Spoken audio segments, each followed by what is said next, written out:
So I've come here so I get to do what I love finally, which is just sing for people. So I'm going to do that for you now. Normally I do the show with a 7-piece band, and we couldn't fit them all here, and so I brought band in a box. I brought some tracks, and I've done this. So when I do the show at a nursing home, I usually do it like this. So anyway, I'm just going to do a song for you, one of my very favorites. This is the way we open the show.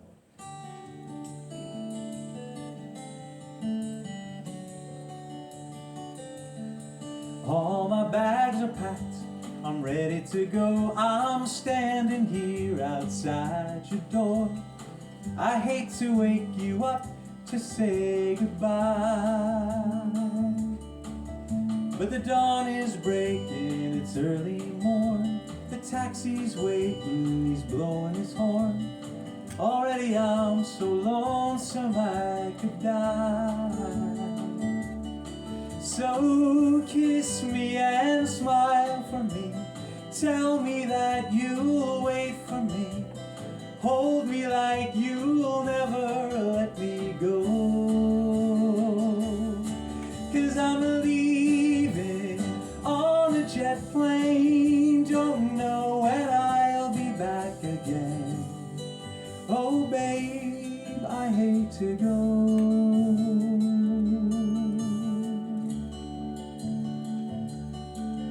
There's so many times I've let you down, so many times I've played around. I tell you now, they don't mean a thing. Every place I go, I'll think of you. Every song I sing, I'll sing for you. When I come back, I'll bring your wedding ring. So kiss me and smile for me. Tell me that you'll wait for me. Hold me like you'll never let me go. 'Cause I'm leaving on a jet plane. Don't know when I'll be back again. Oh babe, I hate to go.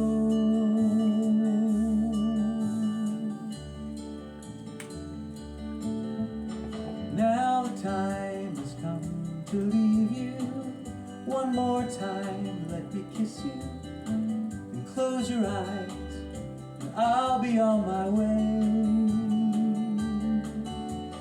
Dream about the days to come, when I won't have to leave alone.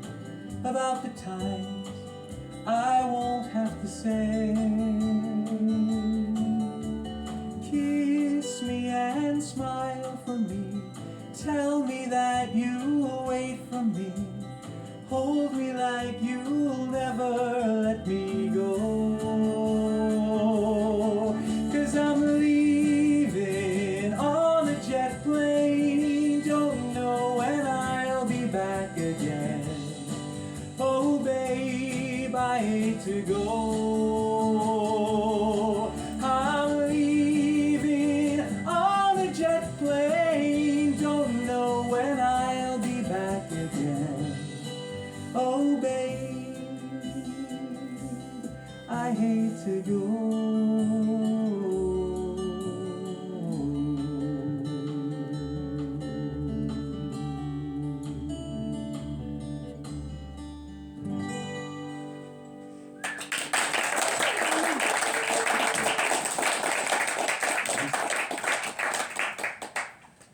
Dennis Curley. Dennis C. Am I on? Yep. Dennis Curley. Dennis CURLEY.com. Thank you, Dennis. And I have Thank you. I have a story about why Oh. I asked him to sing that song, but actually I want to say a few thank yous first. I want to thank all of you for coming tonight. I want to thank Rachel and Majors and Quinn for hosting us tonight. In fact, I have a bigger thank you for Majors and Quinn, that you don't know that you salvaged my pride about this book in ways that you're not even aware. So I'm just going to share a story about release day, May 7th, 2024.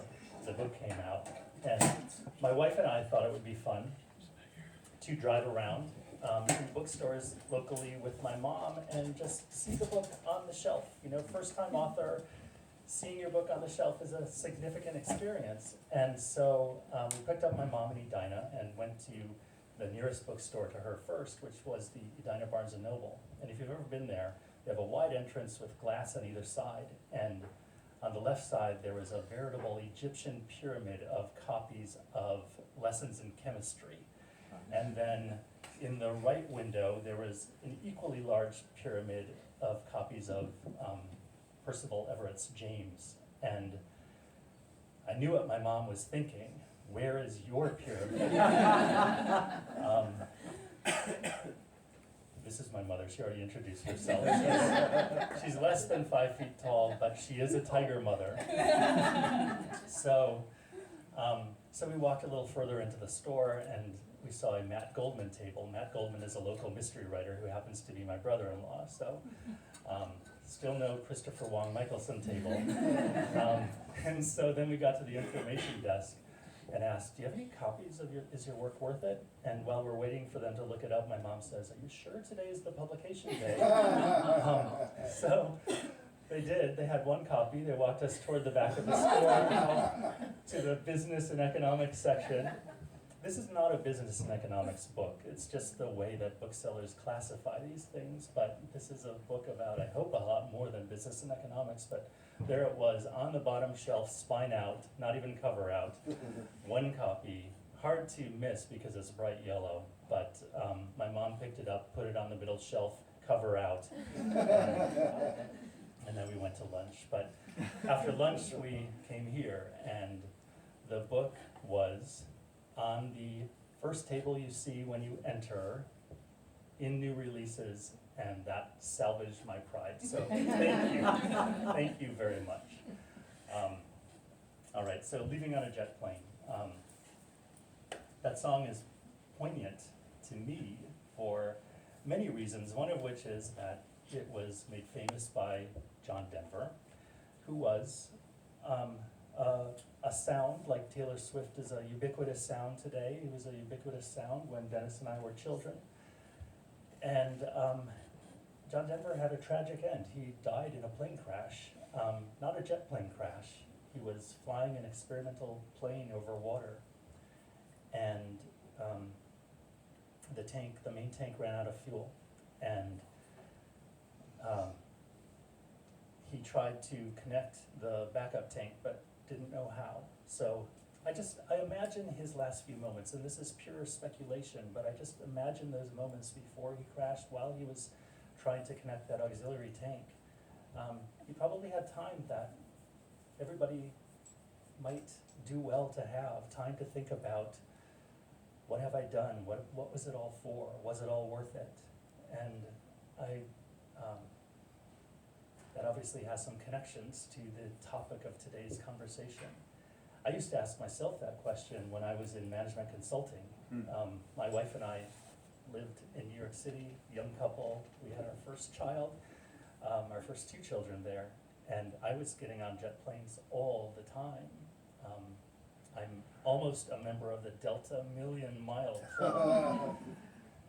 And every time I did that, I would wonder to myself, is this grind? Is this time to do the work that I'm doing? Is my work worth the separation from my family? A message that really hit home when I was in Washington, D.C., while my wife and son were home in Manhattan on 9/11, 2001. And if you've read the book or read about the book, you know that my research with Jen Toski-Karas began in our effort to understand the meaning of work in the lives of victims' families. That was one way in which we thought we could honor their memory, by understanding how their families remembered the worthiness of what they did in their lives, because they didn't get to tell their own work stories. Finally, though, it's especially poignant to hear Dennis sing this song, because Dennis and I met when we were college students, first year at Northwestern University, in University Singers, which Dennis was in because Dennis was aspiring to become a professional musician. I think I was in choir because I thought I might meet a cute girl. Instead, I met Dennis. But I'm grateful for it because, first of all, as you heard, Dennis has perfect pitch. And I used to listen to him and copy him because I didn't sight read music. And so I would just stay a little bit behind and literally and figuratively copy Dennis singing. We reconnected on the tennis court as adults. And Jen and I interviewed Dennis for this book, and that's going to be part of our conversation today. So thank you, Dennis, for joining me for this conversation. So Dennis, let's talk about those days as college students. What did you envision, and what were you preparing for? Oh, I was going to be a super famous Broadway singer. I mean, no question. I was going to be a Broadway star. And so my sister had sort of paved the way in that my parents had let me go to school for music. This is not a practical thing to do. For all of you parents out there. My sister is now a bass player and a keyboard player and a singer in a band, getting to do finally the things she always wanted to do, but she actually has a 9-to-5 as a data analyst for a big hospital chain in Seattle. So she was not allowed to sort of pursue that dream. My parents said, it's too practical, you have to have something to fall back on, you have to have a real job. You have to go get a real degree. I was just a couple years younger than her, but by then I guess they were worn down enough that they were like, sure, if you want to go to school for music, that's fine. I mean, I was no more talented or diligent than my sister. I just was younger. I was lucky. I got lucky that way. So they let me go to school for music, and I knew that I had to go to the School of Music, which was a classically based. Of course, I had to go get that training, but that was not what interested me at all. I spent all of my time in the theater department. I would audition for shows over there and do shows over there, and an interesting thing about being a music student at Northwestern is you're pretty much taking a double curriculum for the first 2 years. Has anyone studied music? Anybody? No. Okay. So what it is okay. So you might know. You have your regular course load, whether they call it 4 classes or 8 credits or 12 credits or whatever. You double that for music because you have to take music history, music theory, keyboard skills, oral skills, AURAL skills. You have to take languages, and you have to do all of that simultaneously while you're getting your regular classwork. So it's a double load, and I thought, well, sure, fine, but I want to be over here doing shows. So I was doing all of that plus a lot of extra things and singing in the choir. And so I really thought that was my trajectory. That's what I was going to do. And it wasn't an unrealistic trajectory considering who we went to school with. Some pretty famous people who have made it big on Broadway, in film, on television, and so on. Yeah. Music is one of those winner-take-all professions, though. A lot of aspirants, very few who actually make it to those positions that we expect. Yeah. There's a great movie about 20 years ago, 20 Feet from Stardom. Did you see that movie? A really fascinating look at the backup singers who backed up some of the more famous people. And I already knew this because we have friends who you have a very good friend who backs up Barry Manilow and sings for Shaka Khan, and I have friends who sang for Shaka Khan in LA, and it's a thing. The stars want the best people, and so oftentimes the backup musicians are technically way better musicians than the front people. The front people just have whatever that is, luck, sparkle, who knows. It's not necessarily winner take all, but it is very much. It feels, when you're in it, it feels like a flip of the coin. It feels like a roll of the dice. Why did that person make it and this person didn't? There's no reason. There's no actual, you can't point at it and say, oh, you worked an extra hour that day. You got it. That doesn't exist. You can't put your finger on what it is that makes somebody a star or not. So anyway, I recommend this movie, 20 Feet from Stardom. It shows how some people almost made it, and maybe even had a first hit album and then just missed the gears on the next one and just fell into obscurity. It's fascinating. So yes, what in my particular case, Chicago is a giant pond, and I was a tiny, tiny fish. And the theater community in Chicago it is killer. It is almost impossible to break into. So I was very quickly disillusioned of that. So, one of the authors of a book called The Winner Take All Society, Robert Frank, he's an economist at Cornell. He also wrote a book called Success and Luck. By the way, I know I'm supposed to sell copies of Is Your Work Worth It? But if they have Robert Frank's books here, they're great too. So he says that there are three contributors to our success: hard work, talent, and luck. And by far the biggest contributor to our success, and he's talking about financial success in particular, professional success, which usually translates into financial success, is luck. However, the most successful people are the least likely to admit that luck is the biggest contributor. I could see that for sure. Yeah, the people I know in the arts are pretty open about that. I think that may be different in other. It may be more important if you're, say, a hedge fund manager, to make it appear that you have a magic formula that other people don't. That's not true. Artists will very willingly tell you their good luck story, I think. That's refreshing. Yeah.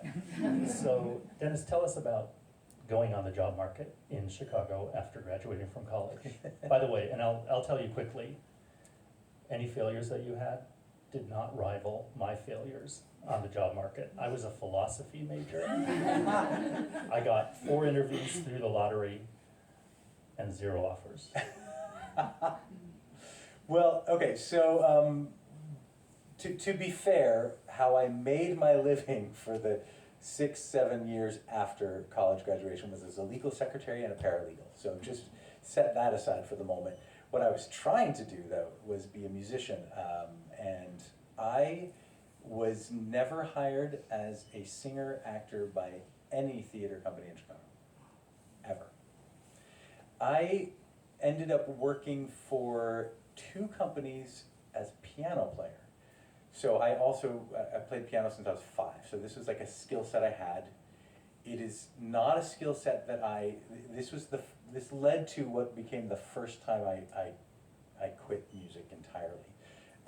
Because what happened was, people found out that I could play the piano, and then all of a sudden every singer came to me and was like, can you play for me? Can you accompany my auditions? Can you play for my shows? Will you come do this? And because I could do it and they were offering me money, I did it, but it killed me every time, because I was like, but I do that, I want to do that, and you're just like, I'm getting shoved farther and farther into the background. So I did not last long in Chicago, actually, after a year of trying. And then it was more than a year, because in college we were encouraged to go out and do things on the side and over summer breaks and stuff like that. So after a little more than a year of trying, I just left. I gave up. I threw up my hands, and I moved to Albuquerque, New Mexico, and I got a job in a law firm, and I did not do anything musical for about 11 months. Just done. You did not do anything musical, No. not at home, Nope. Nope. nothing. No, nothing. Okay. And then what happened 11 months later? I decided to audition for a community theater show, and I got a role in Into the Woods, and I was reminded that I loved it, and it was community theater, didn't pay anything, but it was fun, and it was fun to be with those people again, it was fun to do what I loved again, and it just sort of reminded me, oh yeah, it doesn't all have to be about my 9-to-5 job. What do you love about it?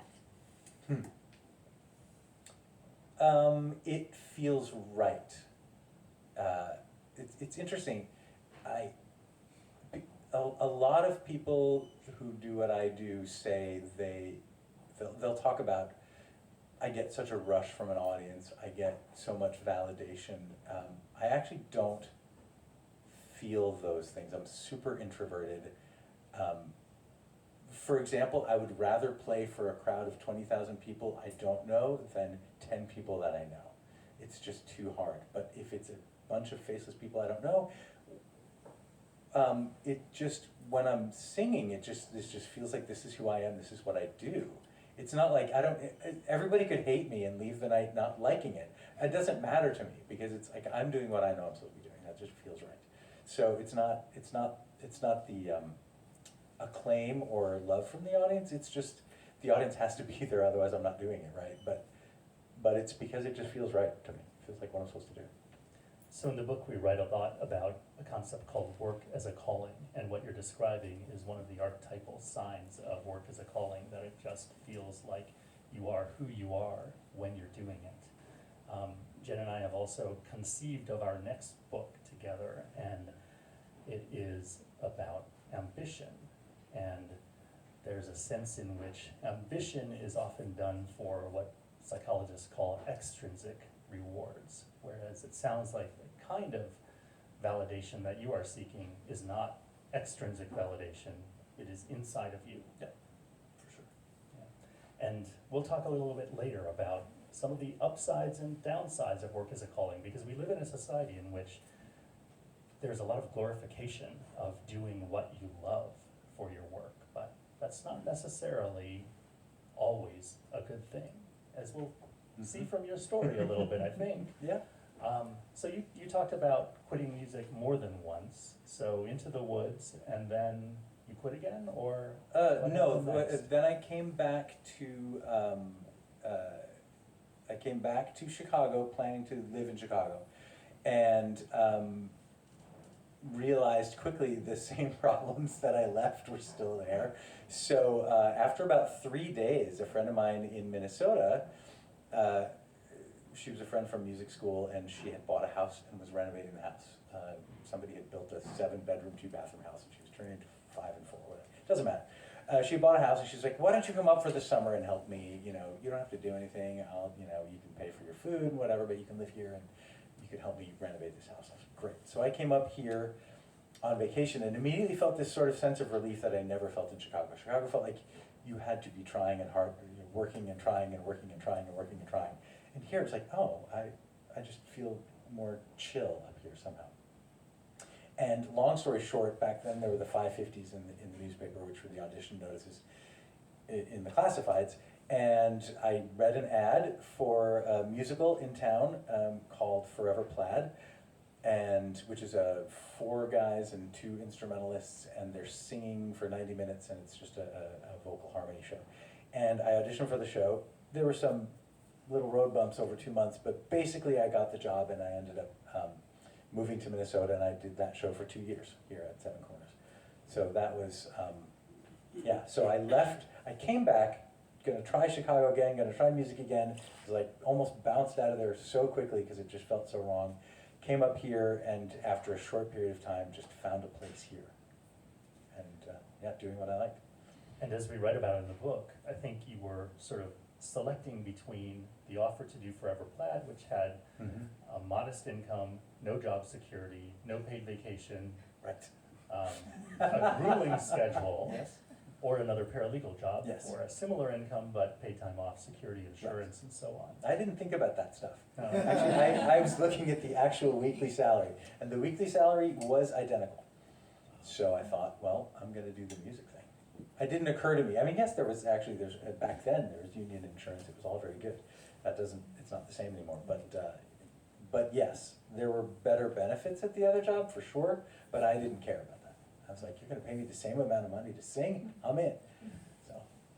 Tell us about singing over and over the same show for 2 years. Yes, well, the show ran for 5 years, and 2 of my friends did the show for 5 years, which is stunning. It's, like I said, there's 4 parts, and sort of high tenor lead, baritone and bass, sort of like a barbershop quartet. And I was brought in to swing 2 of the parts. So there were 6 people to play 4 parts. The 4 because we did 10 shows a week.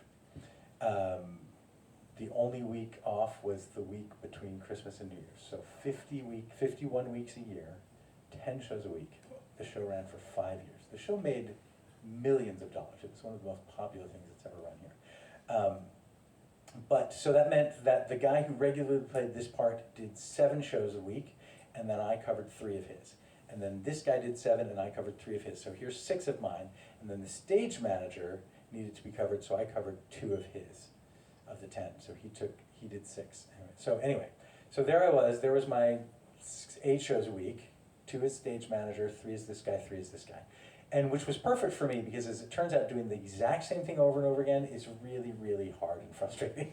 So for me it was like already half and half, right? So it was like I got to do this and actually over 2 years I played 3 of the 4 roles. And that was really great for me because it's incredibly boring and difficult to do the same performance 10 times a week. And there were many times, by the way, if this guy's out of town for 2 weeks, well now I'm doing 20 of his shows in a row and this guy doesn't get a break. So it was a very grueling schedule, and you learn a lot about yourself when you do the same thing over and over again. So I probably played each role well over 600 times. 600, think about that. Like, show up and do the same performance 600 times, but the audience cannot know that it's your 592nd show, right? They have to think it's the first time, because it's their first time. They paid as much money as that person did 600 shows ago, so you have to give the same show. And you have to figure out a way to do that. And so I learned more about myself in that experience than I did almost in any other job I've had. So the first time I heard you say that, I thought that was such a novel thing to say, and I thought it was so interesting because I'd never had that experience before until I thought back to my work as a management consultant.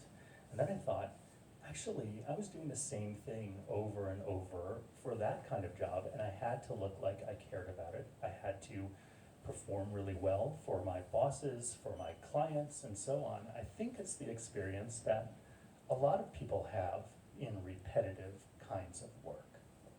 It probably is.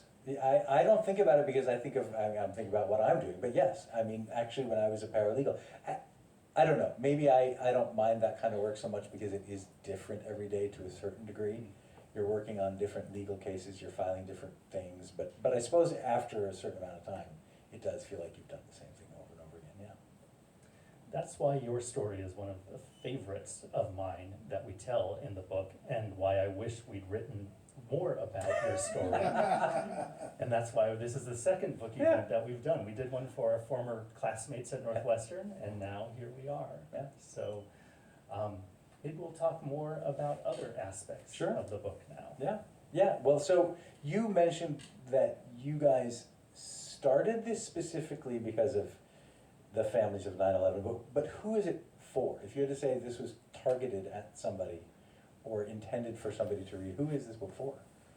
So I think one thing that we authors have in common with you artists is that we don't think of it that way. You know, just as you say, you don't necessarily think about who specifically is in your audience. We weren't thinking about who we were selling the book to. We were thinking, we just want to write a really good book about a really important topic. Jen and I had written several academic articles about our research on 9/11 victims, and we thought it was important and instructive, and we wanted to share it with the broader public. To date, it had only been shared with scholars. So we had this idea for a book about meaningful work, what we can learn about meaningful work from the stories of 9/11 victims. And we even wrote a book proposal. And then I ran into a colleague of mine at NYU who had published a few books, and he asked me what I was up to. I said, we have this book proposal, and he said, oh, let me introduce you to my agent. What's the book about? And I explained to him, this was coming up on the 20th anniversary of 9/11. And he said, oh yeah, people aren't really talking about 9/11 now. That sounds like a really academic book, but I'll show it to my agent anyway. And so his agent got in touch with us, and he said, you know, nobody's really interested in a 9/11 book, but I'm interested in representing you on a book about meaningful work. So that sort of forced us to think about an audience, to think about what our book should be for, and our sense that, I'm not supposed to say this either, but our sense that this book is for everybody. Because everybody works, and everybody thinks sometimes when they are working at something that they don't love, or they are separated from something they do love to do their work. Is this worth it? So in that sense, the book is for everybody. But from the perspective of our publicist, it's especially for early and mid-career workers who are looking for a change, or new college graduates. All right, okay. Can we tell them a little bit about the format? Some of you probably haven't read it. The format of the book is really interesting. If any of you have been news junkies over the past 10 years, you've probably heard somebody on some MSNBC show or whatever say, oh yes, Bob Woodward's last book came out, and of course everybody immediately went to the index and looked themselves up, right? So I actually went to the index of your book and I looked myself up, and I realized, oh, this is that kind of book, because it's actually just a ton of interviews with people. How many people did you interview for this book? Formally around 50, informally hundreds. Okay, so around 50 made it into the book, you'd say? I'd say maybe 30. 30, okay. So it's just a series of chapters about your conversations with people, which is super cool, actually. Yeah, and it's a great book and you should buy it, but I'm gonna say, if we had to write it over again, I think that we would have fewer stories and go into more detail about those stories, because there's just so much richness in each Sure. story, as your story suggests. So was this whole hook of like, you talked to me about, love or money, was that the dichotomy? Or love or, yeah. So love or money, which is it? I mean, what did you find? Did you find more people do what they love or do what they do for money? Or did you find more people wish they did the opposite, or where did that come down? Well, so chapter 4 is titled, Should You Work for Love or Money, actually. Every chapter title is a question. And we don't necessarily have full answers to every one of those questions, but that one, research suggests that, first of all, there's a way in which Americans especially think about work as a job, which is something that you do for money, as a career, something that you do for advancement, or as a calling, something that you do for love, either love of the work or love of the beneficiaries of work. So care professions are sometimes considered to be callings. That's a rough way of thinking about our work. And research suggests that people are relatively equally divided between those motivations to work. Among the people that we interviewed probably more artists than bankers, for example. And I think you can probably guess that artists tend to work for love and bankers tend to work. Okay, did you interview any artists who were like bankers on the side? Actually, doing both? So one story that we tell at length actually is the story of a trader who became an artist, but this isn't somebody that we interviewed because Paul Gauguin, the French post-impressionist, he was long dead before we were writing the book, but he has a particularly fascinating story and is actually kind of the central story of the next chapter about sort of the perils of working for love. So he was working as a stock trader and he was supporting his middle-class family. This is all kind of part truth, part legend, by the way, because there have been 3 fictionalized accounts of Paul Gauguin's life because it is so interesting and provocative. So he's supporting his family and kind of hating the work, going to work dutifully every day, but miserable at it, thinking that he'd really like to be in the art world. So as a trader, he starts trading in other people's art. But that just kind of fuels his thirst to be a painter himself. So then the Parisian stock market crashes, he's out of a job, they move to a less expensive city, and then he eventually moves his family in with extended family, and that sort of frees him up to pursue his passion. So he sets sail for the Caribbean, he spends some time in I think southern France with Vincent van Gogh, and then eventually he makes a break for it, a clean break, and sets sail for Tahiti. So if you know the paintings of Paul Gauguin, the famous ones are generally naked young women on beaches, and that's the kind of guy he was. Feminists actually coined a term called the male gaze, and he's the exhibit number 1 for the male gaze, the way that men sometimes leer at women. So that's how he developed his corpus of work that after he died became priceless. Or one of his canvases sold, was the most expensive canvas ever sold at auction just a few years ago.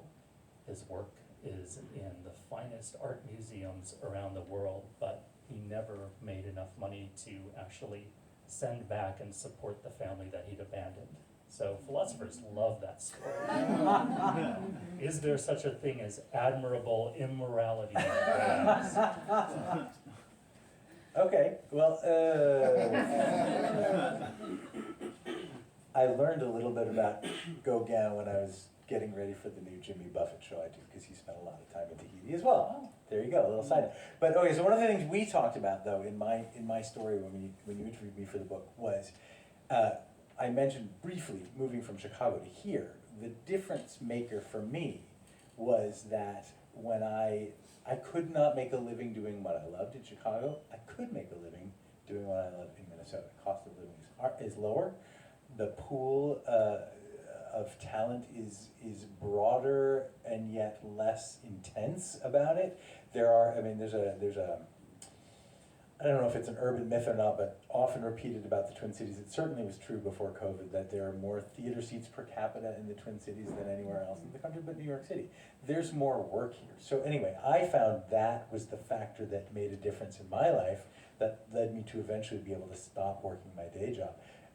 Were there things like that in other people's stories, elements of not luck but circumstance that made a difference in people's lives? That, because the question is work worth it? Well, the circumstances around what that work means to you must have something to do with it. One story that comes to mind is that of Christine Ania. She was a Silicon Valley lawyer. That was her sort of first job out of school, law school. And she was there, right place, right time, and got a lot of stock options.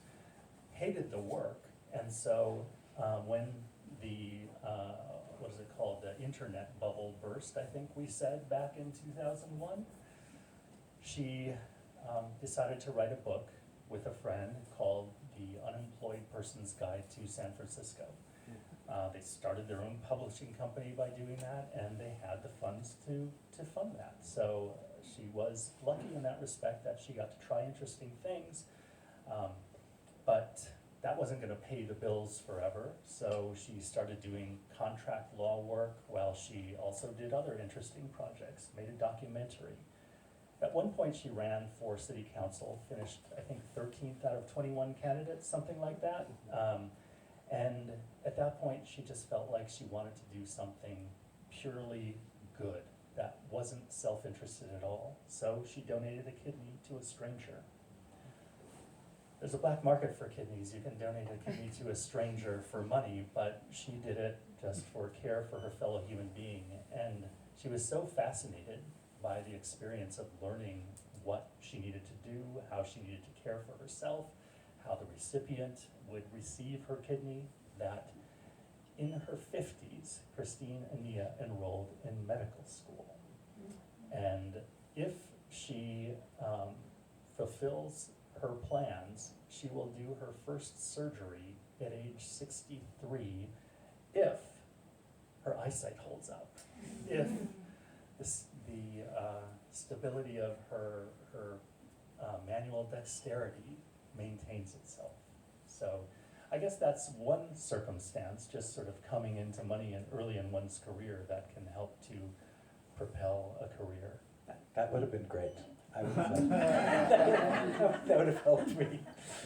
Oh yeah, you mentioned though, when you mentioned the internet bubble burst, of course, well, I mean, more recently than that, something happened that changed, I think, work for everybody when COVID happened.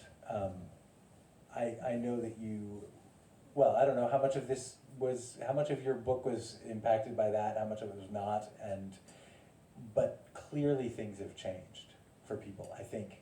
I mean, we see it in the things that we took for granted, that there would always be wait staff, and there would always be baristas, and there would always be garbage collectors, and there would always be all the things that we all take for granted, and all of a sudden people don't want to do that work anymore, and are empowered enough within themselves to say, no, I'm not gonna, I'm gonna decide what I want to do. It feels like it's changing everything, and we still haven't quite settled what that means for our world yet. I mean, David, can you talk about that?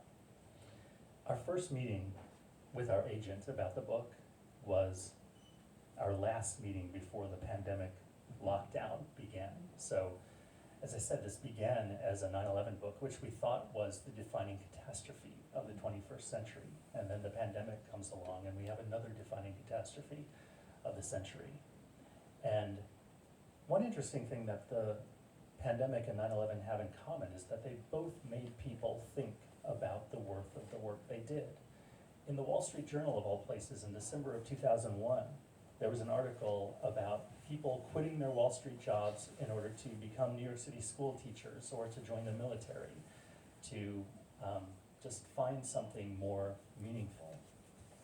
And I would say the data show that after 9/11, employee engagement rose. Engagement is the sense of, engagement in one's work.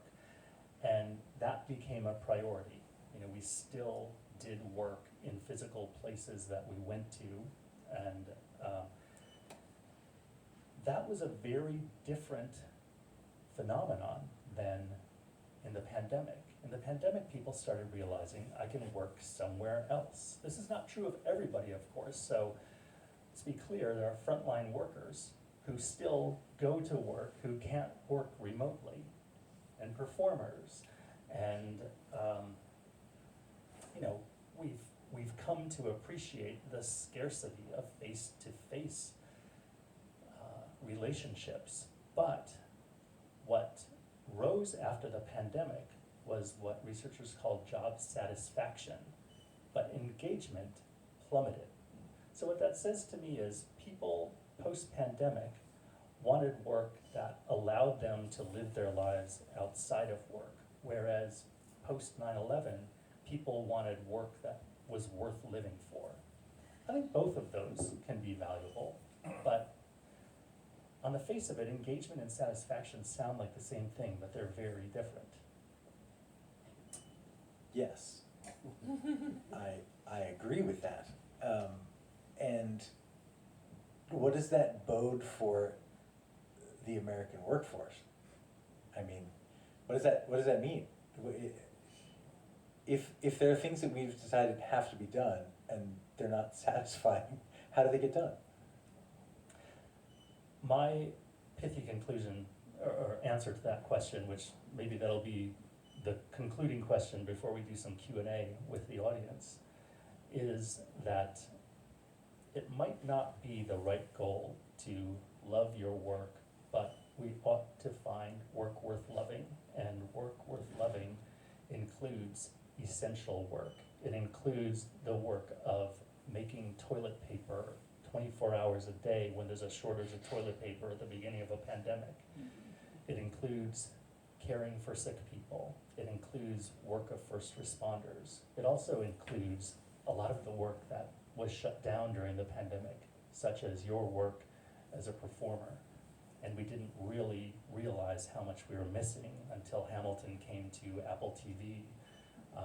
So that's my answer. I don't know if that is what the American workforce wants, but I'm a philosopher. I don't study what people want, I study what people should want. And they ought to want work worth loving. Before you let the audience ask you questions, you are a philosopher. So that, I mean, what you just said made me think of, there is a camp that says you should go out in quest and find what brings you joy. And there's a camp that says you can find joy anywhere. And what you should be focused on is finding joy where you are right now. So where do you land on that spectrum? I think that's a very similar thing to what I was saying. Find what's worth loving in your work. You personally. And do you Oh, have, am I I'm talking about personally? you, yeah. No, me personally. Yeah, these people want to know you. So I was just in New York last weekend teaching, and my students asked me, so have you found your calling? And I said, maybe I'm closer than I was when I was a full-time management consultant. Work that I sometimes dreaded, but for which I am incredibly grateful. You know, because I have status on Delta Airlines, but also because I learned everything that I know about work from working really hard, sometimes at really meaningful projects and sometimes at really meaningless projects. But I told my students I would never go back to that full time because I'm fortunate enough not to have to, that I like the mix that I have now. I still do some management consulting on the side, but I prefer that on the side. I prefer writing and teaching and doing all three, actually. That's something you and I have in common. You do a lot of different things too. Sure, absolutely. I compose, I arrange, I music direct. I will play piano occasionally, but I try to not do that too much for money. And I sing and produce shows and do all sorts of stuff. Do executive coaching, improv workshops, all sorts of things, whatever it takes. Any one of which, if you did it all the time, might start to feel like work. Yeah, fair, yeah. Thank you, Dennis. Yeah, thank you. So nice to talk with you, Yeah. and we'd love to take questions from the audience if there are any. This is a follow-up question to what you just said. I was just And gonna that say, is- and should my mom ask the first question? Because it's right Yes. after what you said that this question came up to my head. And you are saying what you're doing, a mixture of things, okay? But let's say you didn't have to support your family, meaning you have plenty of money to live. What would you be doing? I would be doing very much what I'm doing, but a little bit less. So you got there, I feel really lucky, I do. yeah. Do you have an answer to that question? My answer is exactly the same. I am really, really happy with everything I'm doing, and I would like to do a little bit less of it, because December was nuts. Mm. And actually, after COVID, I've learned to not take that for granted. December was nuts. I think I did 20 shows and 22 performances in 15 days. It's too much, but at least I'm doing it. There was a time I couldn't do it at all, so I'm grateful for it. Yeah. Yes.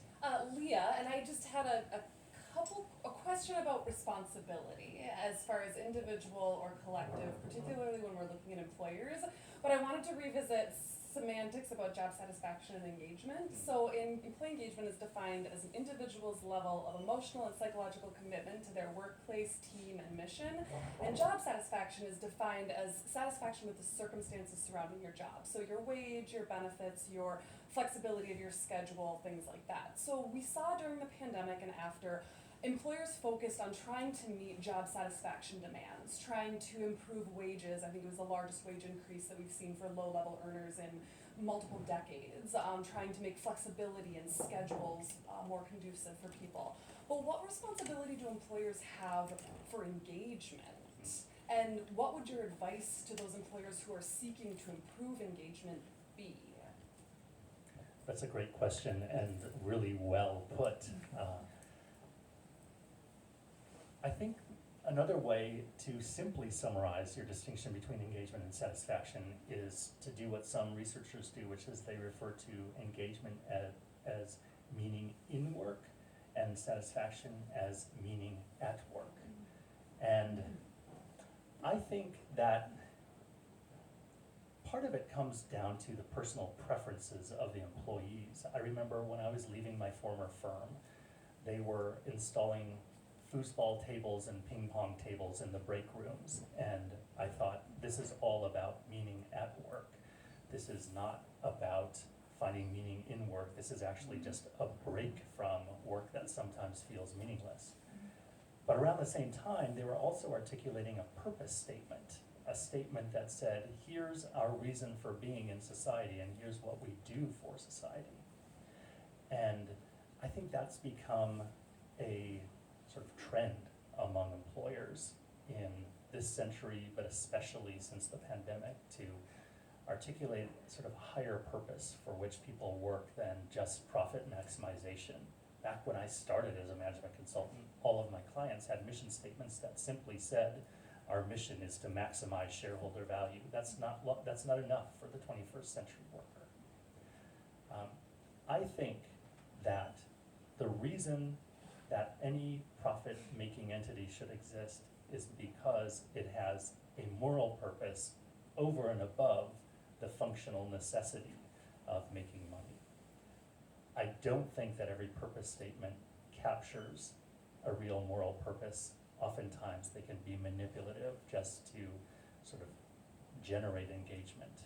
So I think that employers have a responsibility to tell the truth about what their moral purpose is, and actually to be true to the idea of what we sometimes call stakeholder capitalism, that the purpose of business is to serve society, and in the course of so doing, to make a profit.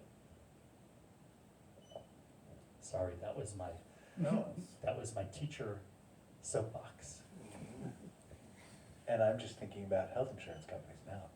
Thanks for that.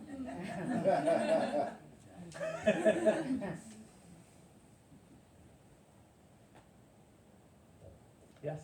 Thanks for the dialogue that you all are bringing today. You mentioned a little bit specifically American traits around work. Do you do any comparisons to other places, or like, could you talk a little bit about sort of the cultural specificity of what you were doing?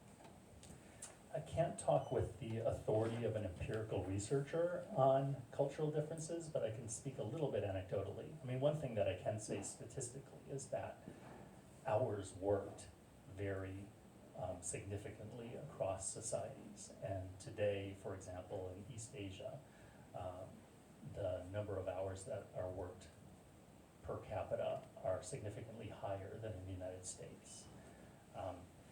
It's a really difficult thing to measure, though, because you could also say that people used to work more hours than they do today when we were, primarily an agrarian economy, for example.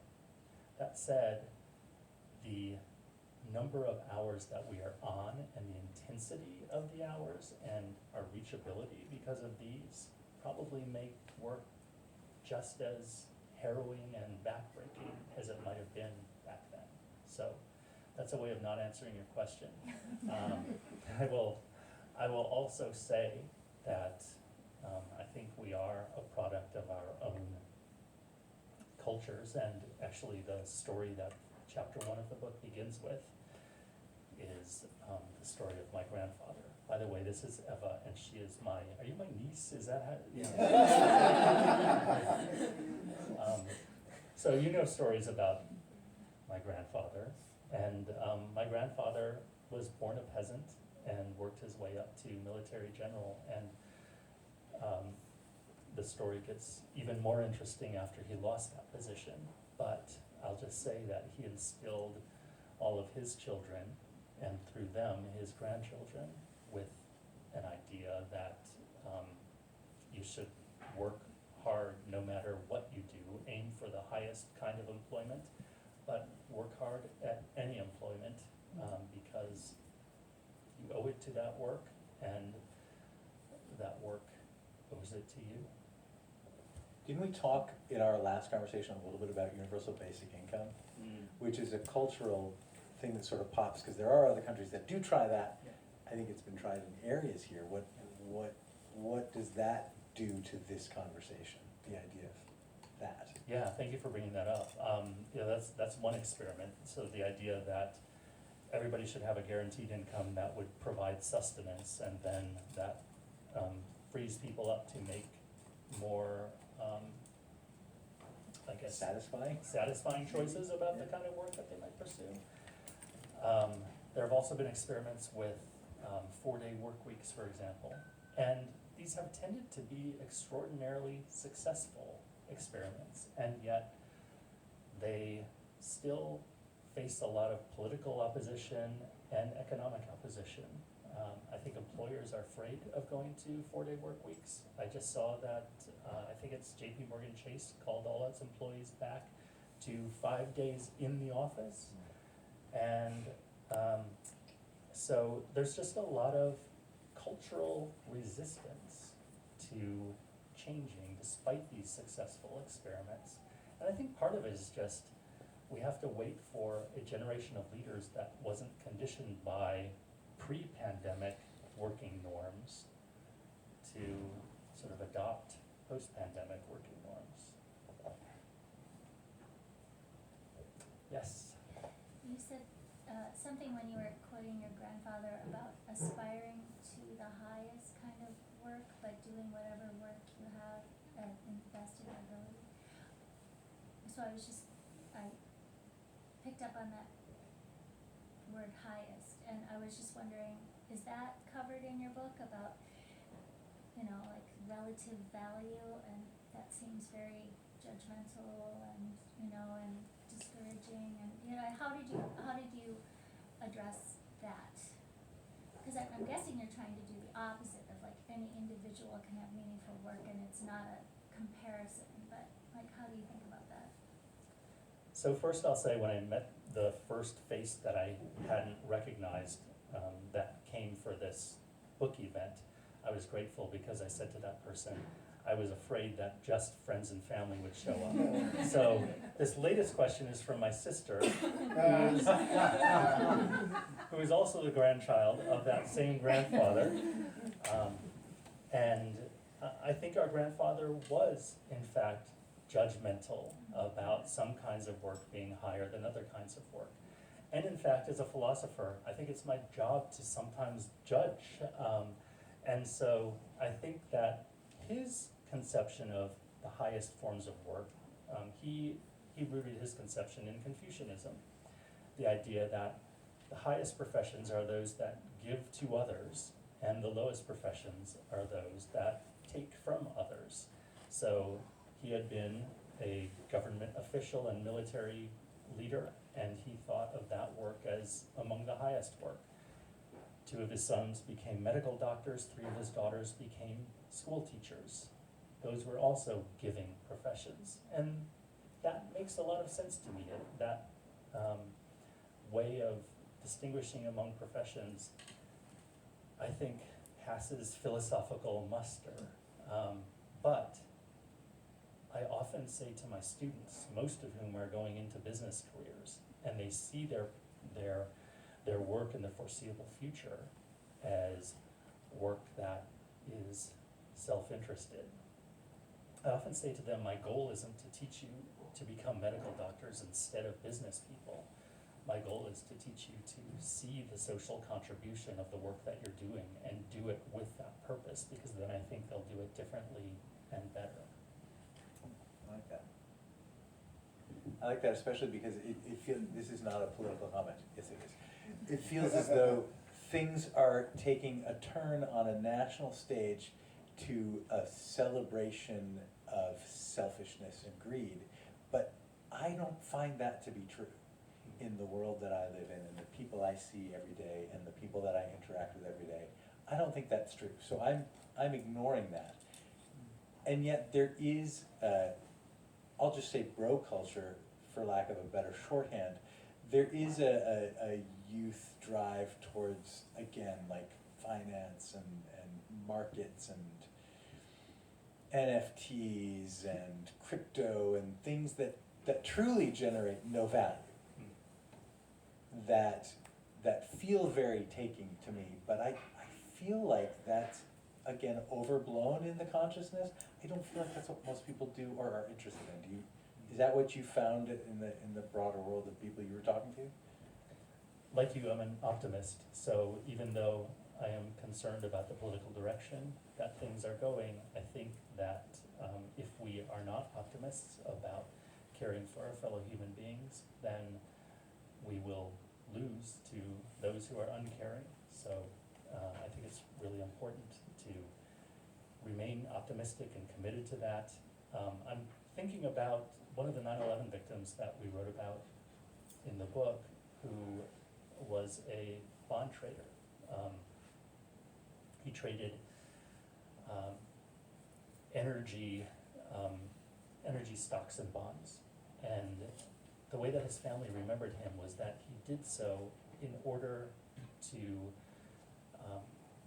price greenhouse gas emissions in an appropriate way so that energy policy would be influenced by the price of those equities. And ultimately to transition to a lower carbon economy at a time when people really weren't talking about climate change very much in 2001. So I guess what I'm saying not so eloquently is that professions that sometimes are difficult to explain to 7-year-olds sometimes can grease the wheels of efficient commerce in a way that makes the world better. But we can also be kind of disingenuous about that, and we should be careful about rationalizing work that doesn't make the world better if it doesn't.